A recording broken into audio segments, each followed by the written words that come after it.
नमस्कार। School teachers के बीच teacher eligibility test यानी टेट को लेकर ना अक्सर बहुत कंफ्यूजन रहता है। भाई क्या ये सबके लिए जरूरी है, और अगर है तो कब से है? आज हम इन्हीं सारे सवालों के जवाब जानेंगे, वो भी सीधे ऑफिशियल सोर्स से। तो सबसे बड़ा सवाल जो शायद हर टीचर के मन में आता है और जिसकी वजह से इतनी टेंशन भी रहती है, वो यही है, क्या टेट पास करना हर किसी के लिए जरूरी है? चलिए इसका एकदम सीधा और साफ जवाब पता करते हैं। देखिए, इस सवाल का जवाब हमें कहीं और से नहीं बल्कि सीधे NCTE यानी national council for teacher education के उस एफिडेविट से मिलता है जो उन्होंने सुप्रीम कोर्ट में दिया था। मतलब ये जो जानकारी है ये 100% ऑफिशियल और पक्की है। अब आते हैं इस पूरी कहानी के सबसे अहम हिस्से पर, एक ऐसी तारीख जो सारे नियमों को पानी की तरह साफ कर देती है और हर कंफ्यूजन को खत्म कर देती है। जी हाँ, यही वो तारीख है, 23 अगस्त 2010। इस तारीख को दिमाग में बिठा लीजिए, क्योंकि ये एक तरह की लाइन है जो तय करती है कि किसके लिए क्या नियम लागू होगा। ये बहुत जरूरी है।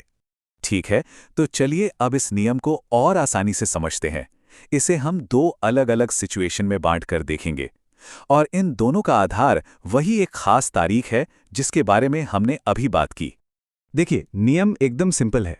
अगर किसी भी टीचर की अपॉइंटमेंट 23 अगस्त 2010 से पहले हुई है तो उन्हें टेट पास करने की कोई ज़रूरत नहीं है।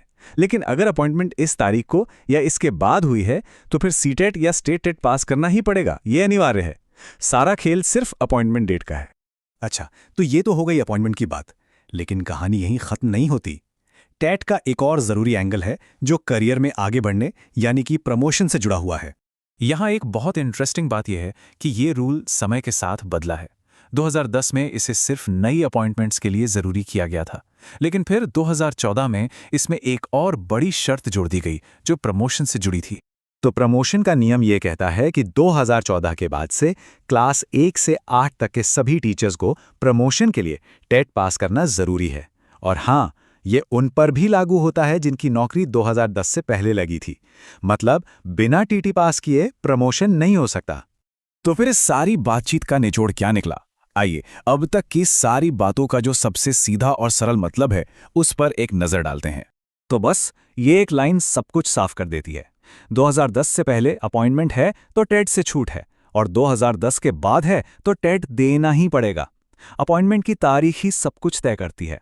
और आखिर में ये बहुत ज़रूरी है कि ये साफ सुथरी जानकारी हर टीचर तक पहुंचे, तो इसे अपने सभी साथियों के साथ शेयर ज़रूर करें ताकि टेट को लेकर किसी के मन में कोई कन्फ्यूजन ना रहे और सबको नियमों की सही समझ हो।